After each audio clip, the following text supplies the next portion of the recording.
برستی بارش میں برآمدے میں بیٹھی سامنے کے منظر کو دیکھ رہی تھی۔ میرے وجود پر اس وقت اداسی چھائی ہوئی تھی، بلکہ اداسی نے مجھے گھیر رکھا تھا۔ اتنے پیارے موسم کا بھی مجھ پر کوئی اثر نہ تھا۔ میں اپنے رب کے حضور دعائیں مانگ مانگ کے تھک گئی تھی۔ میں نے سنا تھا کہ بارش میں دعا قبول ہوتی ہے، لہٰذا میں نے فوراً ہی اپنے سر پر آنچل کا پلو رکھا اور رب کے حضور دونوں ہاتھ پھیلا دیے۔ میری ایک ہی خواہش اور ایک ہی دعا تھی۔ میں اس خواہش کو پورا کرنے کے لیے کچھ بھی کرنے کو تیار تھی۔ میں اپنے رب کے آگے گڑ گڑاتی اور روتی، دعائیں مانگ کر ہلکان ہو گئی تھی، مگر نہ جانے وہ کیوں میری نہیں سنتا تھا۔ مجھے ارد گرد کے گھروں سے بچوں کے چہچہانے اور کھلکھلانے کی آوازیں صاف سنائی دے رہی تھیں۔ آس پڑوس کے سبھی بچے جوشیلے انداز میں بارش میں بھیگتے خوب لطف اندوز ہو رہے تھے، مگر میرا آنگن آج بھی سونا تھا۔ میرے گھر میں کوئی کلکاری نہیں گونج رہی تھی۔ برستی بارش میں بھیگنے کے لیے بچے موجود نہیں تھے جو صحن میں یہاں سے وہاں دوڑتے پھرتے، تو گھر میں رونق لگتی اور میری اداسی بھی ختم ہو جاتی۔ دروازے پر آہٹ ہوئی تو میں نے چونک کر دروازے کی طرف دیکھا اور اپنے شوہر امجد کو آتے دیکھ کر میں نے ٹھنڈی سانس بھری۔ وہ بارش سے بچنے کی خاطر جلدی سے میرے قریب آ بیٹھا۔ اس نے میرے چہرے پر ایک نظر ڈالی مگر کچھ نہ بولا۔ وہ مجھے اچھی طرح سمجھتا تھا، جانتا تھا کہ میں کیوں اداس بیٹھی تھی۔ اس نے بھی ایک ٹھنڈی سانس بھری اور سامنے صحن میں برستی بارش کو دیکھنے لگا۔ میرا نام شازیہ ہے۔ ہم 3 بہنیں اور 2 بھائی تھے۔ میں گھر میں سب سے چھوٹی تھی، جبکہ باقی بہن بھائی مجھ سے بڑے تھے۔ میرا تعلق متوسط گھرانے سے تھا۔ ابا نے جیسے تیسے ہم بہن بھائیوں کو پڑھایا لکھایا۔ بھائیوں کی نوکری لگتے ہی ابا نے ان کی خاندان میں ہی شادی کر دی، جبکہ میری بڑی دونوں بہنوں کو بھی خاندان میں ہی رخصت کر دیا۔ مگر میرا خاندان میں کوئی جوڑ نہ تھا، کیونکہ میں سب سے چھوٹی تھی۔ خاندان کے سبھی لڑکے عمر میں مجھ سے کافی بڑے تھے۔ جب تک میں شادی کی عمر کو پہنچتی وہ سبھی شادی شدہ ہو چکے تھے، لہٰذا خاندان میں تو میرا کوئی رشتہ موجود نہ تھا۔ ابا کو چونکہ میرے لیے خاندان سے باہر رشتہ دیکھنا پڑا، اس لیے میرا رشتہ کرنے میں کافی دیر لگ گئی، ورنہ ابا نے میری باقی دونوں بہنوں کی شادی تو چھوٹی عمر میں ہی کر دی تھی۔ جبکہ میں پڑھائی سے فراغت کرنے کے بعد بھی کئی سال رشتے کے انتظار میں بیٹھی رہی۔ ابا نے اپنے جاننے والوں میں سبھی کو رشتے کے لیے کہہ دیا تھا۔ چونکہ ہم ایک متوسط طبقے سے تعلق رکھتے تھے، نہ تو دولت کی ریل پیل تھی، نہ ہی ہمارا گھر بہت شاندار بنا ہوا تھا، ایسے میں اچھے رشتے تلاش کرنا بہت مشکل ہو رہا تھا۔ ابا کی کوئی خاص ڈیمانڈ نہ تھی، وہ تو کسی ریڈی والے سے بھی میرا رشتہ کرتے تھے۔ بس ابا کی ایک ہی شرط تھی کہ لڑکا کماؤ ہونا چاہیے۔ بالآخر میری بہن کے سسرال سے ابا کو ایک رشتہ ملا، تو ابا نے فوراً ہی ان کو گھر بلا لیا۔ عابد سلجھے ہوئے اور مہذب انسان تھے۔ وہ ابا کو پہلی ہی نظر میں پسند آ گئے۔ وہ دیکھنے میں بھی خوبصورت تھے، جبکہ ان کی نوکری بھی اچھی تھی۔ میں حیران تھی کہ ان کا رشتہ میرے لیے کیوں کرایا، جبکہ مجھ میں یا ہمارے گھرانے میں کوئی ایسی خاص بات نہ تھی، اور عابد کو تو اچھی سے اچھی لڑکیاں مل جاتی۔ مگر اماں نے مجھے سمجھایا کہ رشتے تو آسمانوں پر بنتے ہیں اور جوڑیاں رب ہی بناتا ہے، اور اس کی مصلحت وہی جانتا ہے۔ تمہارا نصیب اسی کے ساتھ لکھا تھا، اسی لیے تو تمہیں اتنا انتظار کرنا پڑا۔ اماں کی بات سن کر میں بھی بہل گئی۔ میں بلا وجہ ہی شکوک و شبہات میں مبتلا ہو رہی تھی۔ چونکہ میرا رشتہ ڈھونڈنے میں پہلے ہی دیر لگ گئی تھی، اس لیے ابا نے شادی کرنے میں ذرا دیر نہ لگائی اور اگلے مہینے ہی میری شادی کی تاریخ طے کر دی۔ سبھی بہن بھائی میری شادی کے لیے پرجوش تھے، کیونکہ ان کے بچے بھی بڑے ہو چکے تھے، اور ویسے بھی یہ ہمارے خاندان کی آخری شادی تھی، لہٰذا سبھی اپنی اپنی تیاریوں میں مگن ہو گئے، اور میں اپنے دل میں کئی خدشات لیے اپنے ہم سفر کے ہمراہ اس کے گھر آ بسی۔ میرے سسرال میں میرے ساس سسر اور شوہر تھے، جبکہ میری دونوں نندیں شادی شدہ تھیں اور اپنے گھروں میں خوش اور آباد تھیں۔ میرے شوہر اپنے والدین کے اکلوتے بیٹے تھے۔ میں نے اپنی عملی زندگی کا آغاز کر دیا۔ میرے ساس سسر مہذب اور سلجھے ہوئے انسان تھے، وہ بہت ہی سمجھدار تھے۔ وہ دونوں ہی کافی ضعیف اور بزرگ تھے۔ میری ساس میری آمد سے پہلے جیسے تیسے گھر کا کام نمٹا لیا کرتی تھیں، جبکہ اب میں ان کو گھر کے کسی کام کو ہاتھ نہ لگانے دیتی۔ وہ کئی دفعہ کوشش کرتی، کہتی کہ مجھے سبزی دے دیا کرو، میں تمہیں سبزیاں بنا دیا کروں گی، مگر مجھے اچھا نہیں لگتا تھا کہ میں اپنی بوڑھی ساس سے سبزی بنواؤں، لہٰذا میں سارا کام خود ہی کرتی، اپنے ساس سسر کی خدمت کرنے میں کوئی کمی نہ آنے دیتی۔ ساس اور سسر دونوں ہی مجھ سے خوش تھے، وہ مجھے دعائیں دیتے نہ تھکتے۔ ان کی دلی خواہش تھی کہ ان کے بیٹے کے ہاں جلد از جلد اولاد ہو جائے تاکہ وہ اپنے آنگن میں اپنے پوتے پوتیوں کی کلکاریاں سن سکیں۔ مجھے بھی ان کی خواہش پر کوئی اعتراض نہیں تھا، میں تو خود یہی چاہتی تھی کہ اللہ ہمیں جلد از جلد بیٹے یا بیٹی سے نواز دے۔ مجھے بیٹیاں بہت پسند تھیں، میں اپنی بہن بھائیوں کے بچوں کو بھی بہت پیار کیا کرتی تھی۔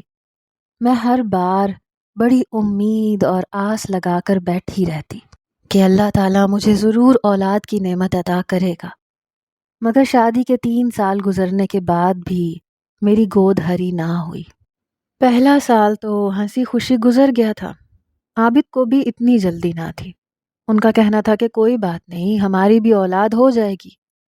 مجھے بہت جلدی تھی، پھر بھی میں نے صبر شکر کیے رکھا، مگر شادی کے دوسرے سال مجھے تشویش ہونا شروع ہوئی اور میں نے ادھر ادھر سے معلومات اکٹھی کرنا شروع کی کہ اولاد نہ ہونے کے پیچھے کیا وجہ ہے۔ جو کوئی بھی مجھے کوئی ٹوٹکا یا وظیفہ بتاتا، میں فوراً ہی کرنے بیٹھ جاتی۔ شادی کے دوسرے سال میں نے لاتعداد وظائف اور ٹوٹکے استعمال کیے، مگر پھر بھی کوئی خاطر خواہ اثر نہ ہوا۔ شادی کے دوسرے سال بھی میں بے ثمر رہی۔ شادی کے تیسرے سال میں نے عابد کو صاف بتا دیا کہ مجھے ڈاکٹر کے پاس لے چلے، میں ڈاکٹر سے اپنا چیک اپ کروانا چاہتی ہوں، کیونکہ مجھے بچہ چاہیے تھا۔ اب تو آس پاس کے لوگوں نے بھی پوچھنا شروع کر دیا تھا، خاندان میں تو سبھی پوچھتے تھے کہ اللہ نے کوئی خوشخبری دی یا نہیں۔ عابد مجھے فوراً ڈاکٹر کے پاس لے گئے، ڈاکٹر نے میرا چیک اپ کرنے کے بعد تسلی دی اور مجھے دوائیاں لکھ دیں، میرا علاج شروع کر دیا۔ ویسے تو میرے اندر کوئی خاص کمی نہ تھی، اللہ کی طرف سے ہی دیر تھی، مگر پھر بھی میں چاہتی تھی کہ میں اپنی طرف سے کسی قسم کی کوئی کمی نہ رکھوں، لہٰذا میں نے ڈاکٹر کی دوائی استعمال کرنی شروع کر دی۔ میں نے اس کا علاج پورے 2 سال جاری رکھا، مگر ڈاکٹرنی نے آخر میں مجھے یہی بتایا کہ اب آپ کا علاج مکمل ہو چکا ہے، اللہ تعالیٰ آپ کو جلدی خوشخبری سنائے گا، اب آپ انتظار کریں اور دعا کریں۔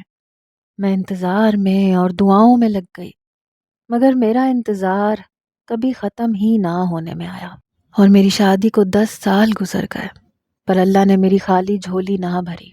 میرے ساس سسر کی وفات کے بعد تو گھر مجھے کاٹ کھانے کو دوڑتا، کیونکہ میرے شوہر کام پر چلے جاتے، پیچھے گھر میں اکیلی رہتی۔ اب میرے پاس کرنے کے لیے کوئی کام بھی نہ تھا۔ پہلے تو میں ساس سسر کے لیے پرہیزی کھانا بناتی، ان کا خیال رکھتی، تو میرا وقت اچھا گزر جاتا، مگر ان کی وفات کے بعد میں اپنے لیے دوپہر کا کھانا نہ بناتی۔ میں صبح کا ناشتہ کرتی، اس کے بعد شام کو کھانا تیار کرتی۔ جب عابد کے گھر آنے کا وقت ہوتا تو ہم دونوں مل کر اکٹھے کھانا کھا لیا کرتے تھے۔ ایسے میں میرا سارا دن پریشانی میں یہی سوچتے ہوئے گزرتا کہ اگر میری بھی اولاد ہوتی تو میں کس قدر مصروف رہا کرتی۔ میں اپنے محلے کی عورتوں کو دیکھتی تھی جن کے پاس ادھر ادھر جانے یا گھر سے باہر نکلنے کا بھی وقت نہیں ہوتا، وہ اپنے بچوں اور ان کے کاموں میں بے حد مصروف رہا کرتی تھی، جبکہ میں عابد کے آنے سے 1-2 گھنٹے پہلے ہی گلی میں جھانکنا شروع کر دیتی تھی۔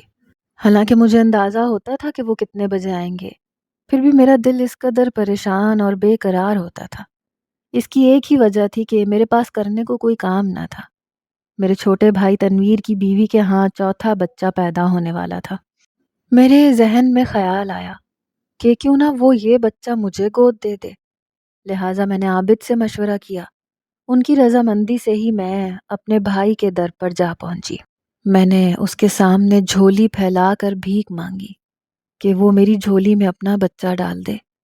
میری بھابھی نے حیرت سے منہ کھول کے مجھے دیکھا، جبکہ میرا بھائی بھی چپ ہو گیا۔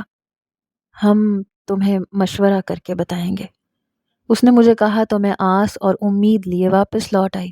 میں آج کل بہت خوش رہنے لگی تھی، مجھے پوری امید تھی کہ میرا بھائی مجھے نا امید نہیں کرے گا، وہ اپنا بچہ مجھے ضرور دے دے گا۔ ویسے بھی یہ اس کا چوتھا بچہ تھا، اس کے پاس بیٹیاں اور بیٹے دونوں تھے۔ اب اگر وہ مجھے اپنا یہ بچہ دے دے تو میری زندگی کس قدر بدل جائے گی۔ میں سہانے خواب دیکھنے لگی کہ جب بچہ میری گود میں آئے گا تو میں کس قدر خوش رہوں گی۔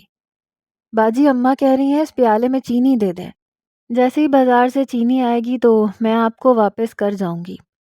دروازے سے اندر داخل ہوتی وہ لڑکی بولی تو میں چونک کر اسے دیکھنے لگی۔ تم کون ہو؟ میں نے اس کا جائزہ لیتے ہوئے پوچھا اور دلچسپی سے اس کے برابر میں کھڑے چھوٹے سے بچے کی جانب دیکھا۔ میں جویریہ ہوں، وہ گلی کی نکڑ پر جو چھوٹا سا نیا گھر بنا ہے نا، وہی ہمارا گھر ہے۔ وہ جلدی سے اپنا تعارف کرواتی بولی، اور یہ میرا چھوٹا بھائی وسیم ہے۔ اس نے میری نظریں اپنے بھائی پر جمی پائیں تو اس کے بارے میں بھی بتا دیا۔ اچھا وسیم ادھر آؤ۔ میں نے اسے اپنے پاس بلایا تو وہ شرماتا جھجکتا ہوا چلا آیا۔ میں نے 2 زانوں بیٹھ کر اسے اپنی باہوں میں بھرا اور جھٹ پٹ اس کے دونوں گال چوم ڈالے۔ وہ میرے اس قدر والہانہ انداز میں پیار کرنے پر مزید شرما گیا۔ تم آ جاؤ اندر۔ میں اسے لیے باورچی خانے کی طرف بڑھی۔ باورچی خانے تک پہنچنے اور اس کے پیالے میں چینی بھرنے تک جویریہ مجھے اپنے بارے میں کافی کچھ بتا چکی تھی۔ وہ ایک شوخ چنچل لڑکی تھی۔ عمر شاید کوئی اس کی 15-16 سال کے لگ بھگ ہوگی۔ ہمارے پڑوس میں کچھ گھر چھوڑ کر اس کا چھوٹا سا گھر تھا جو بھی کچھ عرصے پہلے تک بن رہا تھا۔ میں کافی دنوں سے گھر سے باہر نہیں نکلی تھی۔ یقیناً گھر مکمل ہو چکا تھا، تبھی وہ لوگ یہاں شفٹ ہوئے تھے۔ جویریہ اپنی 7 بہنوں، 2 بھائیوں اور والدین کے ہمراہ رہتی تھی۔ میں نے چینی کے علاوہ جویریہ کے چھوٹے بھائی کو ٹافیاں بھی دی تھیں۔ میرے نرم برتاؤ کی بدولت اب جویریہ اکثر ہی میرے گھر چلی آتی اور اپنے کسی نہ کسی بھائی بہن کو ساتھ لے آتی۔ اس سمیت اس کے سبھی بہن بھائی بہت پیارے تھے۔ میں اکثر اس کو دیکھ کر سوچتی تھی کہ اس کی ماں کتنی خوش نصیب ہے جسے اللہ نے اولاد سے نواز رکھا تھا۔ اللہ جسے چاہتا ہے چھپڑ پھاڑ کر اولاد دے دیتا ہے، اور ایک ہم جیسی عورتیں ہوتی ہیں جو دعائیں مانگتی رہ جاتی ہیں پر گود ہری نہیں ہوتی۔ وہ ہمارے گھر آتی تو رونق لگی رہتی تھی۔ وہ مجھے اولاد کی طرح عزیز ہونے لگی۔ میں اس کے ساتھ آئے بہن بھائیوں کو پیار کرتی اور جویریہ کی باتیں سنتی رہتی۔ وہ بہت زیادہ بولتی تھی، اس لیے وہ مجھے اپنے گھر تو کیا، آس پڑوس سے لے کر اپنے پورے خاندان کے قصے تک سنا جاتی۔ میرے بھائی نے مجھ سے وعدہ کیا تھا کہ مجھے جلد ہی اس بچے کے بارے میں بتائے گا جو وہ مجھے گود دینے والا تھا۔ میری بھابھی کی ڈیلیوری میں 2 ماہ ہی رہ گئے تھے۔ یقیناً انہوں نے ابھی تک فیصلہ کر لیا ہوگا کہ وہ اپنی اولاد میری خالی گود میں ڈال دیں گے۔ ویسے میں نے اماں ابا کی سفارش بھی کروائی تھی۔ مجھے پوری امید تھی کہ میرا بھائی میرا مان نہیں توڑے گا۔ میں نے ابھی سے سوچ لیا تھا کہ میں اپنے آنے والے بچے کے لیے کیا کیا خریداری کروں گی۔ میں اپنی بھابھی کی خبر گیری کرنے کے بہانے ایک بار پھر سے بھائی کے در پر جا پہنچی۔ میں چاہتی تھی کہ وہ مجھے صاف صاف بتا دے کہ مجھے بچہ گود دینے والا تھا کہ نہیں۔ میری امید بہت زیادہ تھی، پھر بھی اس کا جواب ضروری تھا۔ بھائی اور بھابھی مجھے دیکھتے ہی چپ سے ہو گئے۔ میں نے اپنے بھائی سے صاف صاف پوچھا کہ وہ بچے کو کب میری گود میں ڈالے گا۔ دیکھو شازیہ، یہ میری اولاد ہے اور میں تمہیں دینے کو تو تیار ہوں، مگر میری بیوی اور اس بچے کی ماں بچے کو خود سے دور نہیں کر سکتی۔ اس کا جواب سن کر میں ہکا بکا رہ گئی۔ ظاہر ہے وہ اس کی اولاد تھی، وہ اس کے بارے میں فیصلہ کرنے کا حق رکھتے تھے، مگر میری امید بری طرح سے ٹوٹی تھی۔ میں جانتی تھی کہ ماں باپ کے لیے فیصلہ کرنا بے حد مشکل ہوتا ہے، مگر وہ میرا بھائی تھا، اسے میری تڑپ کا احساس کرنا چاہیے تھا۔ میں بے حد مایوس ہوئی تھی۔ اگر بھابھی اس بات کے لیے تیار نہ تھی تو میرے بھائی کو چاہیے تھا کہ وہ اسے سمجھاتا اور اس بچے کو میری گود میں ڈال دیتا۔ میں اسے سگی ماں سے بڑھ کر پیار دیتی۔ میں کوئی غیر تھوڑی تھی، بچے کی سگی پھپھو تھی۔ مگر بھائی کا جواب سن کر میں مایوسی کے گہرے گڑھوں میں گر گئی۔ میرے دل میں یہ بات موجود تھی کہ مجھے یہاں سے انکار سننے کو مل سکتا ہے، مگر پھر بھی میرا دل سنبھلنے میں نہیں آ رہا تھا۔ میری آنکھوں میں آنسو بھر آئے۔ میں چپ چاپ اٹھ کے وہاں سے چل دی تو میرے بھائی نے مجھے روک لیا۔ سنو، عاجزی سے کہا، برا مت ماننا اور ہم سے ناراض نہ ہونا۔ ایک ماں کے لیے بہت مشکل ہوتا ہے اپنے بچے کو خود سے دور کرنا۔ میری بیوی بھی آپ کو انکار کر کے خوش نہیں ہے، مگر وہ اپنی ممتا کے ہاتھوں مجبور ہے۔ میں بھائی کا کندھا تھپ تھپا کر گھر سے چلی آئی۔ میں اس کو کیا کہتی؟ جب اللہ نے میری گود خالی رکھنی تھی تو کوئی اسے کیسے بھر سکتا تھا؟ پتہ نہیں یہ کیسی آزمائش تھی۔ میں اب اس آزمائش کو مزید برداشت کرنے کا حوصلہ کھوتی جا رہی تھی۔ میں نے اپنے شوہر کو کچھ نہیں بتایا۔ وہ شاید خود ہی سمجھ گئے، جبھی انہوں نے بچے کے بارے میں کوئی ذکر ہی نہیں کیا۔ زندگی کے دن اسی طرح مایوسی میں گزر رہے تھے۔ جویریہ اب روزانہ مجھ سے ملنے چلی آتی۔ کبھی وہ اکیلی ہوتی، کبھی اپنے چھوٹے بھائی کو بھی ساتھ لے آتی۔ کسی دن اگر وہ نہ آتی تو مجھ سے وقت کاٹنا مشکل ہو جاتا۔ شاید میں اس کی عادی ہوتی جا رہی تھی۔ جویریہ اپنے گھر سے کافی تنگ تھی۔ اس کا کہنا تھا کہ اس کے گھر میں سکون نام کی کوئی چیز نہیں ہے۔ اس کے بہن بھائی ہر وقت پورا گھر سر پہ اٹھائے رکھتے ہیں اور کوئی چیز جگہ پر نہیں رہنے دیتے ہیں۔ اسے میرے گھر کی خاموشی اور سکون بہت بھلا لگتا تھا۔ میں اپنے گھر کی خاموشی سے تنگ تھی اور وہ اپنے گھر کے شور شرابے سے عاجز تھی۔ اس کے بہن بھائیوں اور گھر کے کاموں میں پھنسی ماں کو اتنی فرصت ہی نہیں تھی کہ وہ ایک ایک بچے اور گھر پر خصوصی توجہ دیتی۔ جویریہ کو میرا ترتیب سے سجا سنورا صاف ستھرا گھر بہت پسند تھا۔ گھر کو کوئی بے ترتیب کرنے والا ہی نہیں تھا تو گھر کیسے گندا ہوتا؟ بیڈ روم اور کچن کے علاوہ تو باقی گھر ہمارے استعمال میں بھی نہیں تھا۔ جویریہ میرے گھر آتی تو گھنٹوں میرے پاس ہی گزار دیتی۔ اس کا واپس اپنے گھر جانے کو دل ہی نہیں چاہتا تھا۔ میں بھی خوش تھی۔ جویریہ کے ساتھ وقت گزرنے کا پتہ ہی نہیں چلتا تھا۔ جویریہ کو ٹی وی دیکھنے کا بہت شوق تھا۔ اس کی وجہ سے میں نے بھی بہت سے ڈرامے دیکھ لیے۔ بھائی کے گھر بیٹے کی پیدائش ہوئی تھی۔ میں خوش تھی کہ ماں اور بچہ دونوں خیریت سے تھے۔ میں بھائی کو مبارکباد دینے گئی تھی۔ نہ جانے کیوں بھائی کے بیٹے کی پیدائش کے بعد سے اپنی تہی دامنی کا شدت سے احساس ہو رہا تھا۔ مجھے واپس آنے میں کافی دیر لگ گئی۔ میرا دل جیسے کسی نے مٹھی میں جکڑ رکھا تھا۔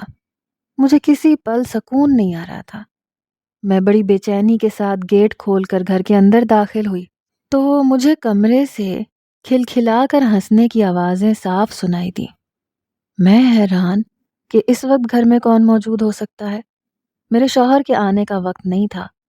میں اپنے کمرے کی طرف بڑھی تو اندر سے آتی آوازوں کو پہچان گئی۔ وہ جویریہ کی آواز تھی۔ وہ اس وقت کمرے میں کیا کر رہی تھی اور جس انداز میں وہ کھلکھلا کر ہنس رہی تھی، مجھے اندازہ ہو گیا تھا کہ وہ اکیلی نہیں تھی۔ میں جو ہی کمرے کا دروازہ کھول کر اندر داخل ہوئی، سامنے کا منظر دیکھ کر میں سناٹے میں رہ گئی۔ وہ میرے شوہر کے سامنے بیٹھی تھی اور میرے شوہر نے اس کا ہاتھ پکڑ رکھا تھا اور نہ جانے اس کے ہاتھ کی ہتھیلی دیکھ کر کیا کیا پیش گوئیاں کر رہے تھے اور وہ ان کی پیش گوئیوں پر کھلکھلا کر ہنس رہی تھی۔ مجھے دیکھ کر جویریہ نے جھٹ سے سلام جھاڑا جبکہ میرے شوہر چونک گئے۔ انہوں نے اس کا ہاتھ چھوڑا اور جلدی سے کمرے سے باہر نکل گئے۔ تم اس وقت یہاں کیا کر رہی ہو؟ میں نے جویریہ سے پوچھا تو وہ اپنے اسی انداز میں بولی، میں دراصل نمک لینے آئی تھی۔ گھر میں نمک ختم ہو گیا تھا تو اماں نے کہا کہ میں آپ سے لے آؤں۔ اتنی شام گئے دکان پر نہ جاؤں۔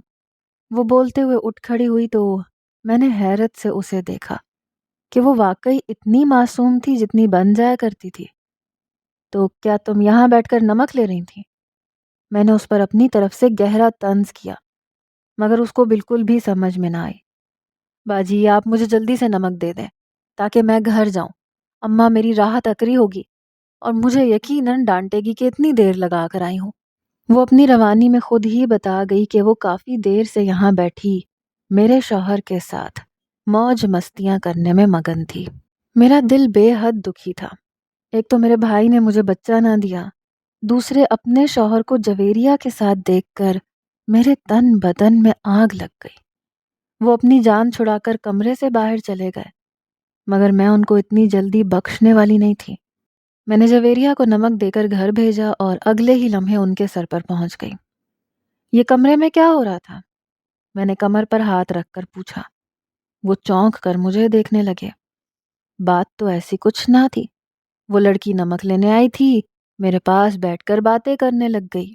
تو میں نے اسے باتوں باتوں میں بتایا کہ میں ہاتھ دیکھ سکتا ہوں، تو وہ شوق شوق میں مجھے اپنی ہتھیلی دکھانے لگی، اور میں نے بھی اپنی طرف سے اسے 2 4 باتیں بتا دیں، تو وہ خوش ہو گئی۔ مگر میرے شوہر نے پوری تفصیل سناتے ہوئے مگر کا لفظ ادا کر کے خاموشی اختیار کی تو میں چونک گئی۔ مگر کیا؟ میں نے تجسس سے بھرپور لہجے میں پوچھا۔ بات دراصل یہ ہے کہ میرے دل میں ابھی ابھی یہ خواہش جاگی ہے کہ میں اس لڑکی سے دوسری شادی کر لوں تاکہ ہمارے اولاد ہو سکے۔ میرے شوہر کے الفاظ میرے اوپر بجلی بن کر گرے تھے۔ یہ آپ کیا کہہ رہے ہیں؟ جویریہ کے ساتھ دوسری شادی؟ اور یہ بات آپ کے ذہن میں ابھی ابھی آئی یا یہ پہلے سے آپ کے دماغ میں چل رہا تھا؟ بتانے کا موقع آج ملا کیونکہ آج آپ رنگے ہاتھوں پکڑے گئے۔ مجھے نہیں معلوم تھا کہ وہ میرے گھر میں چکر لگا کے میرے ہی شوہر پر ڈورے ڈال رہی تھی۔ دیکھو ایسی کوئی بات نہیں ہے، دراصل وہ کافی شوخ مزاج ہے، اس کے دم سے ہمارے گھر میں رونق ہو جائے گی۔ میں تو صبح کا گیا رات کو آتا ہوں، تم سارا دن گھر میں بور ہوتی ہو۔ اگر جویریہ ہمارے گھر میں میری بیوی بن کر آ جائے گی تو ہمیں اولاد کی نعمت بھی میسر ہو جائے گی، اور دوسرے ہمارے گھر میں رونق بھی ہو جائے گی، اور تمہیں بھی بوریت کا احساس نہیں ہوگا۔ وہ تو سب کچھ سوچ کر بیٹھے تھے، میں حیرت میں ڈوبی انہیں دیکھ رہی تھی۔ وہ جویریہ کو اکثر گھر میں دیکھ چکے تھے، اور وہ ہمیشہ ہی عابد کو اپنی عادت کے مطابق زور سے سلام جھاڑتی اور حال چال پوچھتی، مگر وہ تو اس پر اپنا دل ہار بیٹھے۔ میں عابد کو بہت ہی مہذب انسان سمجھتی تھی جو اپنی عمر کے باقی لوگوں سے مختلف تھے، مگر وہ تو باقی مردوں کی طرح ہی نکلے۔ جہاں کم عمر اور پیاری لڑکی ان سے فری ہوئی، انہیں شادی کرنے کا خیال آ گیا۔ اگر آپ کو اولاد کے لیے دوسری شادی کرنی ہی ہے تو پھر جویریہ ہی کیوں؟ آپ کسی اپنی یا میری عمر کی عورت سے بھی کر سکتے ہیں۔ میں منہ بسور کر بولی تھی، دیکھو یار، اگر میں اپنی یا تمہاری عمر کی لڑکی سے شادی کروں گا تو ہو سکتا ہے کہ عمر زیادہ ہونے کی وجہ سے اسے بھی اولاد نہ ہو، دوسرے وہ تمہارے ساتھ مقابلے بازی کرے گی، اور میں ایسا بالکل بھی نہیں چاہتا۔ میں تمہاری اہمیت کسی صورت اس گھر میں کم نہیں ہونے دوں گا۔ جویریہ کم عمر ہے، وہ تمہاری بہت عزت کرتی ہے، تمہاری ہر بات مانے گی، اور گھر میں صرف تمہاری حکمرانی ہوگی، اور پھر اس کا بچہ بھی تو تم ہی پالو گی۔ بچے کا ذکر سن کر تو میں بالکل ہی موم ہو گئی۔ مجھے اپنے شوہر پر حیرت تو تھی، مگر ان کی بات مجھے کافی حد تک درست لگی تھی۔ ان کو اب اولاد کے لیے دوسری شادی کر ہی لینی چاہیے، اور اگر وہ یہ سب میرے صلاح مشورے سے کرنا چاہ رہے تھے تو آخر اس میں برائی کیا تھی؟ مجھے اپنا دل بڑا رکھنا چاہیے۔ میں نے دل میں سوچا کہ میں انہیں اولاد جیسی نعمت تو نہ دے سکی، اب ان کو ان کے حق سے محروم بھی نہیں کر سکتی۔ آخر میری وجہ سے وہ ساری عمر بے اولاد تو نہیں رہ سکتے۔ میں نے انہیں کوئی جواب نہ دیا اور خاموشی سے اپنے بستر پر لیٹ گئی۔ یہ دراصل میری نیم رضامندی تھی۔ عابد نے مجھے جلد ہی دوسری شادی کے لیے منا لیا تھا۔ وہ اچھا کماتے تھے، دیکھنے میں بھی کافی خوبصورت تھے، اور اپنی عمر سے کم ہی دکھائی دیتے تھے، جبکہ میں ان سے چھوٹی ہونے کے باوجود ان سے بڑی لگا کرتی۔ ایسے میں اگر ان کی شادی ان کی پسند کی لڑکی سے ہو جائے اور اللہ انہیں اولاد کی نعمت سے بھی نواز دے تو اس میں حرج ہی کیا تھا؟ میں جویریہ کے ساتھ ان کی شادی کے لیے مان گئی۔ اس سے مجھے بھی ایک فائدہ تو ہونے ہی والا تھا۔ جویریہ کا بچہ میں اپنی گود میں لے کر اس کو پال سکتی تھی۔ جویریہ ویسے بھی اتنی پیاری تھی، اس کے سبھی بہن بھائی بہت پیارے تھے، تو یقیناً اس کے ہونے والا بچہ بھی پیارا ہوگا۔ میں صرف اور صرف بچے کے متعلق سوچ رہی تھی۔ میں نے اپنے شوہر کو اپنی رضامندی ظاہر کی تو انہوں نے اپنے رشتے کے لیے مجھے جویریہ کے گھر بھیج دیا۔ میں جویریہ کی ماں سے بات کرنے سے کترا رہی تھی۔ وہ نہ جانے کیا سوچے کہ میں اپنے شوہر کا رشتہ ان کی کم عمر بچی کے لیے لے آئی، مگر میں نے ہمت کر کے جھجکتے ہوئے بات کی تو انہوں نے زیادہ حیرت کا اظہار نہیں کیا، بلکہ وہ سوچ میں ڈوب گئیں۔ انہوں نے عابد کے بارے میں مجھ سے کافی سوالات کیے، جن میں ان کی کمائی اور ان کی زمین جائیداد کے بارے میں پوچھا۔ میں نے سب سچ سچ بتا دیا۔ ان کے نام 1 2 دکانیں بھی تھیں اور کمائی تو ان کی اچھی تھی۔ میں جویریہ کی ماں پر بھی حیران تھی کہ انہوں نے ایک دفعہ بھی انکار نہیں کیا تھا، بلکہ عابد کے بارے میں کرید کرید کے سوال کر رہی تھیں۔ شاید ان کے اوپر نیچے کے اتنے بچے تھے، ان کو اپنے ان بچوں کو بیاہنا تو تھا، اور اگر انہیں اچھے گھرانے مل جاتے تو اس میں کیا قباحت تھی؟ بھلے سے لڑکے کی دوسری شادی تھی، پر ان کی بیٹی خوش رہتی، اسے کھانے پینے کی کسی قسم کی کوئی تنگی نہ ہوتی۔ جویریہ کی ماں نے رشتے کی منظوری دے دی۔ مجھے جویریہ کی ماں کا اقرار سن کر خوشی سے زیادہ اداسی ہوئی تھی۔ میرے اندر کہیں ایک امید چھپی تھی کہ وہ اس شادی سے انکار کر دیں گی، مگر اس نے انکار نہیں کیا تھا اور اپنی بیٹی دینے کو تیار تھی۔ اپنے شوہر کو کسی دوسری عورت کو سونپنا اتنا آسان نہیں تھا۔ میرے دل میں بھی طرح طرح کے وسوسے اور وہم موجود تھے، مگر میں کیا کرتی؟ میں عابد کو دوسری شادی کرنے سے روک نہیں سکتی تھی۔ انہوں نے خود اپنے لیے جویریہ کا انتخاب کیا تھا۔ اگر جویریہ کے ہاں سے ان کو انکار ہو بھی جاتا، تب بھی وہ کہیں اور شادی کر لیتے، کیونکہ ان کے دل میں ایک دفعہ شادی کا خیال آ گیا تھا۔ مرد جب اپنی کرنے پر آئے تو پھر وہ کر ہی گزرتا ہے، اس کو روکنے کا کوئی فائدہ نہیں ہوتا۔ اس لیے میں نے بھی ان کی شادی کے لیے منظوری دے دی تھی، کیونکہ اگر وہ شادی کرنا چاہتے تھے تو میرے روکنے ٹوکنے کا کوئی خاص اثر نہ ہوتا، اور میری عزت اور اہمیت بھی ان کی نظروں میں کم ہو جاتی۔ اب جب کہ میں خود ان کے لیے رشتہ لے کر گئی اور اپنی رضامندی سے ان کی شادی کروا رہی تھی، ایسے میں وہ میرا بہت خیال رکھ رہے تھے، سب کچھ میرے صلاح مشورے سے کر رہے تھے۔ میں اپنے رب سے دعائیں مانگتی تھی کہ وہ شادی کے بعد بھی مجھے اتنی ہی اہمیت اور عزت دیں۔ شادی کی تیاری کے لیے کچھ وقت تو درکار تھا، لہٰذا 2 ہفتے کے بعد کا وقت رکھ لیا گیا۔ محلے میں جس بھی عورت کو پتہ چلتا وہ آ کر مجھے سمجھانے بیٹھ جاتی، یہ تو کیا کر رہی ہے؟ اپنا گھر اپنے ہاتھوں سے برباد کر رہی ہے۔ مگر اب تیر کمان سے نکل چکا تھا۔ محلے کی عورتوں کی باتیں سن کے میرا دل برا ضرور ہوتا تھا، مگر میں اپنے فیصلے سے پیچھے نہیں ہٹ سکتی تھی۔ ویسے بھی یہ کون سا میری اکیلی کا فیصلہ تھا؟ میں بس اپنے دل ہی دل میں اپنے رب سے دعا مانگ رہی تھی کہ وہ میری اس قربانی کو رائے گاہ نہ جانے دے۔